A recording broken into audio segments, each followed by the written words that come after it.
maintenant, nous essayons de porter autre chose. Aujourd'hui, certes, Mais Cristiano l'envie, Ronaldo et Messi. l'excitation peut être comparée. C'est-à-dire quand que même. Cristiano Ronaldo et Messi, c'est comme si vous allez aussi me parler de l'époque de Cruyff, vous allez me parler de l'époque de Pelé.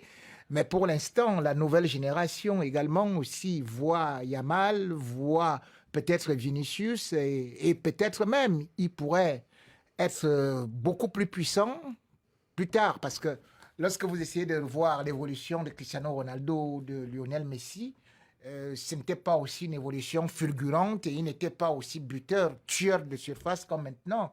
Mais maintenant, nous avons une nouvelle génération et je crois que de plus en plus, bien que la nostalgie puisse nous faire penser à ce duel entre Messi et Ronaldo, aujourd'hui, nous devons accepter la nouvelle ère et cette ère nous donne un beau l'air. Mais c'est surtout le début quand même d'une nouvelle génération parce qu'on a longtemps parlé de ce duel-là. C'est pas fait du jour au lendemain, hein. Il y a eu du temps, le temps que les deux montent en termes de statistiques, s'intègrent dans le club, surtout Ronaldo. Mais les temps sont passés, ils ont montré qu'ils avaient de la personnalité et surtout ils étaient performants dans ce duel-là à distance. Aujourd'hui, Rémi parlait de Yamal qui est pour moi le joueur numéro 1 côté barcelonais. Il y a Vinicius, il y a Mbappé, il y en a plein. Il y a toujours cette panoplie de stars. Mais maintenant, ce qui enlevait un peu ce goût, c'est parce que pendant des années, quand même 2-3 ans, Barcelone était très en dessous du Real. Aujourd'hui, avec le renouveau, avec Hansi Flick qui est arrivé, qui a C'est changé ça, la on a mentalité. deux équipes qui vraiment abordent ce rendez-vous au top de leur forme. Alors le Real Madrid, bon, ça reste le Real Madrid, mais on l'a vu particulièrement cette semaine avec le 5-2 face au Borussia Dortmund. Et le Barça, le Barça de cette saison, avec Hansi Flick, évidemment, le nouvel entraîneur, c'est 11 victoires en 13 matchs, toutes compétitions confondues, et la démonstration face au Bayern. Donc là, on a effectivement un choc de poids lourd qui arrive pile poil au moment où il faut, presque, je ne sais pas si elles sont ces deux équipes au sommet de leur forme, mais c'est ça qui donne envie. On va surtout dire qu'il y a une équipe qui s'est reconstruite, c'est le Barça, qui a quand même Parce connu... qu'il n'y avait plus de sous, Xavi, Oui, il n'y ça a avait pas plus rien, marché, il a fallu faire avec des jeunes joueurs. Ils sont repartis sur la base. Xavi n'a la pas su le matière, faire. hein. Xavi n'a pas su le faire. Hansi Flick est arrivé, il n'a pas mis le temps à comprendre ces jeunes-là et à les intégrer. Parce qu'il n'y a pas que Yamal, il y a Koubassi, il y en a plein qu'on peut en citer. Donc, parce qu'il n'y a pas d'argent, on va faire avec des jeunes.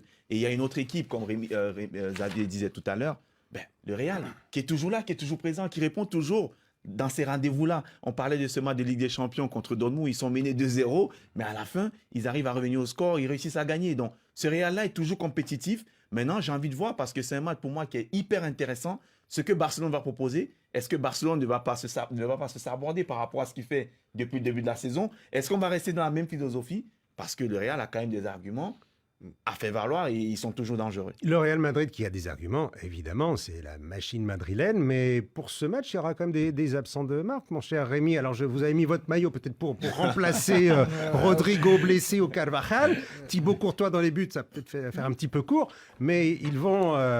c'est pas très original en même temps mettre le maillot du Real Madrid, mais enfin bon, on vous connaît.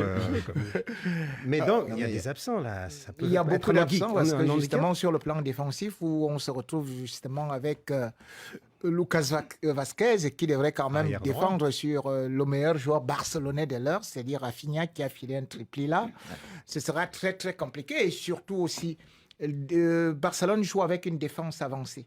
Ça aurait été très intéressant qu'on soit avec un Rodrigo que de se retrouver maintenant avec un milieu à 4.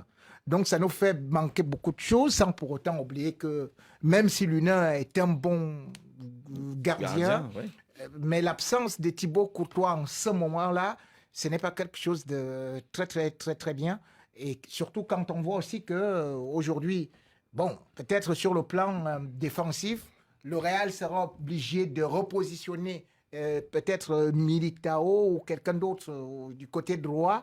Et on va se retrouver avec Chouameni et qui sera non seulement devant Lewandowski, mais aussi c'est sur la même zone que viendra Olmo, parce qu'il va certainement entrer.